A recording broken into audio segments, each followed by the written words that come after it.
Raja Saab cinema box office ప్రయాణం ఇప్పుడు ఆసక్తికరమైన దశలోకి వచ్చింది.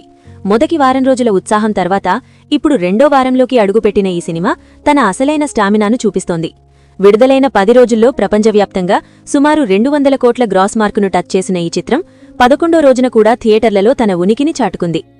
10వ రోజు వరకు ఇండియా నెట్ కలెక్షన్ దాదాపు 140 కోట్లకు చేరగా వరల్డ్ వైడ్ గ్రాస్ సుమారు 200 నుంచి 202 కోట్ల మధ్యలో ఉన్నట్టు ట్రేడ్ వర్గాలు చెబుతున్నాయి.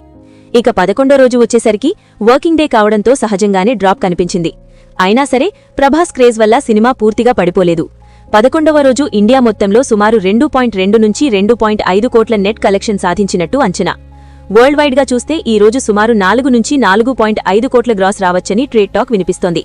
తెలుగు రాష్ట్రాల్లోనే ఈ రోజు సుమారు 1.3 నుంచి 1.5 కోట్ల గ్రాస్ వచ్చింది. నైజాంలో హైదరాబాద్ మల్టీప్లెక్సుల్లో మధ్యాహ్నం సాయంత్రం షోలు పర్వాలేదనిపించే ఆక్యుపెన్సీతో నడిచాయి. ఆంధ్రాలో విజయవాడ, గుంటూరు, వైజాగ్ లాంటి నగరాల్లో రోజుకు కనీసం 40-50% ఆక్యుపెన్సీ మెయింటైన్ అవుతోంది. బి, సి సెంటర్స్లో అయితే కలెక్షన్లు చాలా తగ్గినా ప్రభాస్ ఫ్యాన్స్ మాత్రం రోజూ కనీస సంఖ్యలో అయినా థియేటర్లకు వస్తూనే ఉన్నారు.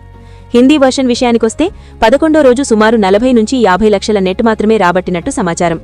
తమిళ్, కన్నడ మార్కెట్లలో కలిపి మరో 20-25 లక్షల వరకు వచ్చాయి. ఓవర్సీస్లో ఈ రోజు సుమారు $60-70 వేల మాత్రమే రాబట్టినట్టు అంచనా. అంటే భారతీయ కరెన్సీలో సుమారు 50-60 లక్షలు. మొత్తం కలిపితే ఈ రోజు వరల్డ్ వైడ్ గ్రాస్ సుమారు 4 నుంచి 4.5 కోట్ల మధ్యలో నిలిచినట్టు స్పష్టంగా అర్థమవుతోంది. ఇలా చూస్తే రాజాసాబ్ రెండో వారంలోకి అడుగుపెట్టినప్పటికీ పూర్తిగా మాయమవ్వలేదు. మిక్స్డ్ టాక్ ఉన్నా కూడా ప్రభాస్ ఫ్యాన్ బేస్ వల్ల రోజూ కొన్ని కోట్ల వసూళ్లు వస్తూనే ఉన్నాయి. కానీ ఈ నంబర్లు ఈ సినిమా బడ్జెట్ స్థాయికి సరిపోతాయా అంటే సమాధానం కాస్త కఠినంగానే ఉంటుంది. ఈ స్థాయి బడ్జెట్ ఉన్న సినిమాకు రోజుకు కనీసం 8 నుంచి 10 కోట్ల గ్రాస్ రావాల్సుంటుంది. కానీ రెండో వారంలో అది 4 కోట్లకే పరిమితమవ్వడమంటే సినిమా తన పీక్ ఫేజ్ను దాటేసిందని అర్థం. అయినా కూడా 11వ రోజున కూడా రాజాసాబ్ థియేటర్లలో నిలబడడం చిన్న విషయం కాదు. పండుగ రేసులో పెద్ద పోటీ ఉన్నా, మెగాస్టార్ సినిమా ఫుల్ డామినేషన్ ఉన్నా రాజాసాబ్ ఇంకా కొన్ని స్క్రీన్లలో గౌరవప్రదంగా ఆడుతోంది. ఇది పూర్తిగా ప్రభాస్ స్టార్డమ్ వల్లే సాధ్యమైంది. టాక్ ఎలా ఉన్నా డార్లింగ్ సినిమా థియేటర్లో చూడాలి అనే ఫీలింగ్ చాలా మందిలో ఇంకా ఉంది. ఇక్కడొక చిన్న విషయం చెప్పుకోవాలి. మీరిలాంటి బాక్సాఫీస్ అప్డేట్స్, ఎనాలిసిస్లు రెగ్యులర్గా చూస్తూ ఎంజాయ్ చేస్తున్నట్లయితే మా ఛానల్కు చిన్న సపోర్ట్ చేయొచ్చు.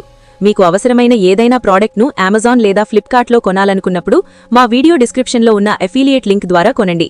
మీకు ధర ఏమాత్రం పెరగదు, కానీ చిన్న కమిషన్ రూపంలో మా ఛానల్కు సపోర్ట్ అందుతుంది. అదే మాకు మరిన్ని ఇలాంటి వీడియోలు చేయడానికి ప్రోత్సాహంగా మారుతుంది. మొత్తానికి రాజాసాబ్ 11వ రోజు కూడా బాక్సాఫీస్ వద్ద జీవితం చూపించింది. ఇండియాలో సుమారు 2.3 కోట్ల నెట్, వరల్డ్ వైడ్గా 4.2 కోట్ల గ్రాస్ అంచనాలతో ఈ రోజు ముగిసింది.